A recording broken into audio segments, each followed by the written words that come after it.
देखिए, पिछले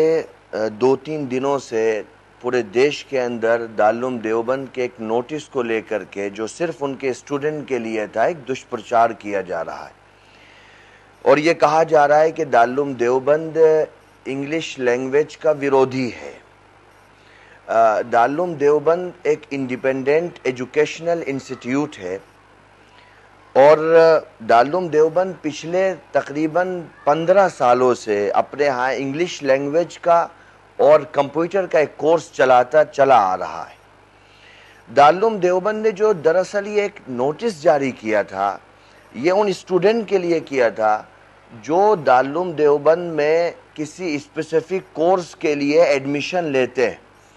specific course के लिए एडमिशन लेते हैं और उस कोर्स को पढ़ने का कमिटमेंट करते हैं एक इंस्टीट्यूट के साथ में।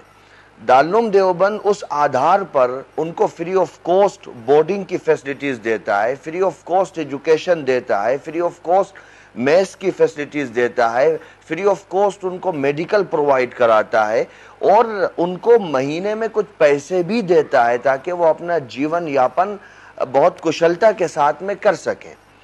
जब आप किसी इंस्टीट्यूट में इस्लामिक जूरिस्प्रूडेंस पढ़ने के लिए जा रहे हो, इस्लामिक लॉ को पढ़ने के लिए जा रहे हो, हॉली बुक को पढ़ने के लिए जा रहे हो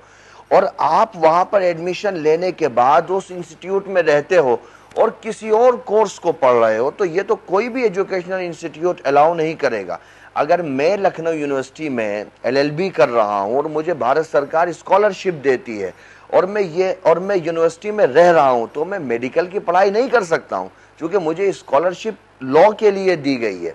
लेकिन इन सब चीज़ों को न समझ करके सिर्फ एक 2-4 लाइनों की बुनियाद पर जो हमारे यहाँ कुछ बुद्धिजीवी जिन लोगों को कहा जाता है, उनको एक व्यापार करने का एक लगता है कि पूरा मौका मिल गया है, वो उसको भुनाने के लिए देश के अंदर नफरत का माहौल पैदा कर रहे हैं। दारुल देवबंद क्यों किसी को रोकेगा इंग्लिश पढ़ने से? देश के अंदर तो सिर्फ 2% लोग मदरसों में आते हैं, कोई गन पॉइंट पर किसी को मदरसे में थोड़ी लाया जाता है। जब मदरसे में वो एक स्पेसिफिक कोर्स को पढ़ने के लिए आ रहा है तो नोटिस का मतलब यह है कि आपकी एजुकेशन पूरे तौर पर उसी कोर्स पर फोकस रहना चाहिए। और देश के संविधान में आर्टिकल 30 क्लोज ए में किसी भी माइनॉरिटी को रिलीजन के आधार पर या लैंग्वेज के आधार पर अपने एजुकेशनल इंस्टीट्यूट बनाने का अधिकार दिया गया है। आर्टिकल 25 में फ्रीडम ऑफ रिलीजन की